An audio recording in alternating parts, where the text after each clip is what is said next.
Sometimes when students attend classes, they don't grasp everything that happened in that class. And if you come to the following class, not having grasped what happened in the previous class, you are at a big disadvantage, actually. You don't normally get a chance in class to ask certain questions. You may ask one question, but because there's lots of other students who are trying to ask the same question, you basically don't even get a moment to ask the lecturer. And by the time you get to a test or an exam or even a project, trying to do the work, and you're too scared, or you don't have any form of relationship with the tutors or the lecturers, so you don't want to come forward and ask questions. That's a big issue. So what tutorials are there for? It's a smaller setting, a smaller space where students can be taken through the content that they were put through the previous day. Obviously the most important thing would be improve your knowledge. That's the number one goal, otherwise why are you there? And it would mainly be done by a peer who understands exactly what their challenges could be that led to them not understanding what they were talking about in class the previous day. The nice thing about tutors and a tutor group is that the tutors tend to be a similar age as the student, so it's a much more informal and easy to handle relationship. And you see it more when you're actually a tutor. You realize how useful it is. Talking to a tutor is not only giving you motivational support, at least you get to see how it's like when you know something and somebody is explaining it to you. So it's motivation. At the same time, you also get to see whether you're actually on the right track in actually trying to solve a particular problem. A tutoring session should be a really safe and secure space where students are allowed to bring their own opinions. So tutorials are actually a way of ensuring that all students are on par with the content before the lecturer could move on to the next section. By engaging with them, you can see how much you're helping them just by imparting your knowledge. It's always a great feeling if you explain something to a student and the light goes on. So it's very important that not only do you get the knowledge, but you also build those relationships and make friends.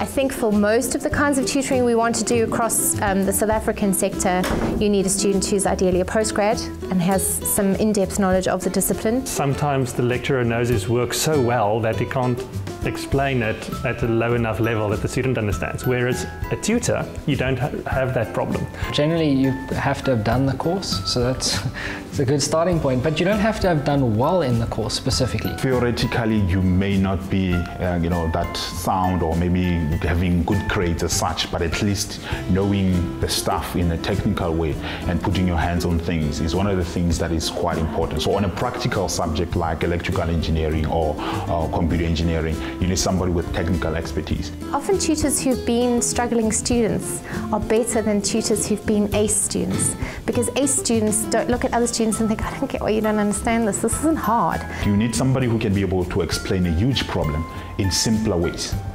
Break it into simpler modules that can be actually understood easily by a student. What they do look for specifically is your personality and how you are able to impart your knowledge on someone. A tutor is somebody that needs to be patient. You can actually see, at first glance, you can see which tutor is really dedicated, who really cares about the students, and who is aware of the fact that if they don't do what is expected of them, it can create like a snowball effect.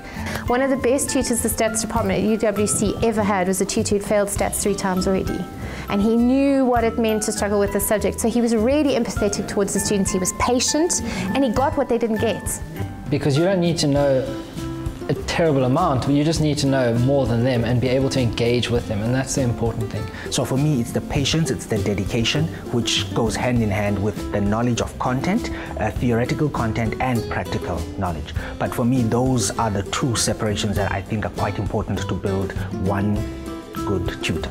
Academic brilliance and all the rest of it is great, but being able to be patient and empathetic and kind to students who often are anonymous in these big universities is incredibly valuable.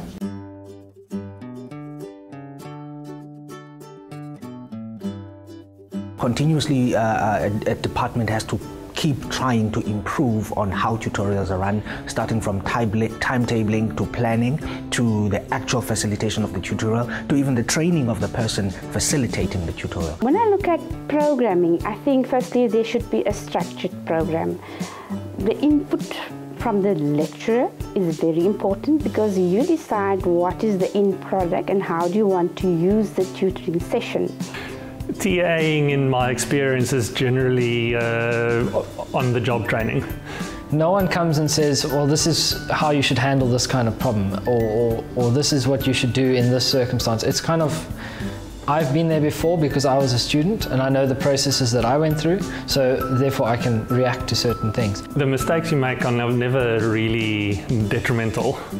It's always small things which you learn from, and then the next year goes better. We should look into having an extended orientation program and ongoing training for our tutors. I mean, I think that was the key thing. That was the one thing that I thought would somehow make a difference. But if I have never been there before, it's very difficult for me to react to it. And you don't get that kind of training, which is a problem. And you see that with quite a few tutors, where they're mostly there because their friend asked them to help out. And then as soon as there's a bit of a problem or a little bit of extra effort that's required, they sort of sit back and go, well, it's not my job description. It's, and that is a problem. So training and support structures, I haven't experienced as much as I would like. The thing is that's nice about being a TA or tutor is you have been tutored last year. So you know what the process is, you've interacted with the tutor or the TA in relatively close relationship, you know what is expected. Obviously, we're always trying to aim at the optimum utilization of tutorials where there's a strong relationship between the lecturer and the tutor, that the tutor doesn't only take materials that they think is relevant, but it's actually materials that is relevant in class from the lecturer. And we need to create a space for facilitators or tutors to be empowered. So many things affect what a tutorial looks like in terms of who the tutor is, what the tutor is able to accomplish, how experienced the tutor is, the kinds of resources, even the physical space. I tutored at UWC in 2009 and we had people sitting on floors because there weren't desks and chairs. That fundamentally changed what I was able to do with that tutorial. Standardizing and incentivizing, I think, is a discussion that needs to be held firstly at a much higher level than myself, but I would definitely advocate for incentivizing when it comes to students attending tutorials. So it's very difficult to try and standardize because you could say an ideal tutorial is 15 to 20 students with a tutor who's trained and experienced and supported by the lecturer. Ideally, the lecturer is the tutor in some instances, but practically, it's almost impossible, and so imposing those kinds of ideals then tend to make people who can't reach the ideal feel like they're defective in some way, and I think that sets up a very negative dynamic. The tutors must play a major role on a weekly basis. It's more about focus on your context. Here are some principles that you can use to guide your design that are good principles, but work with the resources and the situation that you have. Often lecturers don't use tutors as resources, and tutors are actually incredibly valuable resources because they can tell you a lot about your students that you might not know. If you have 700 students and the tutor's dealing with 50 of them, the tutor can really get to know those 50 students where you can't. So it's a constant step trying to move towards that optimum utilization.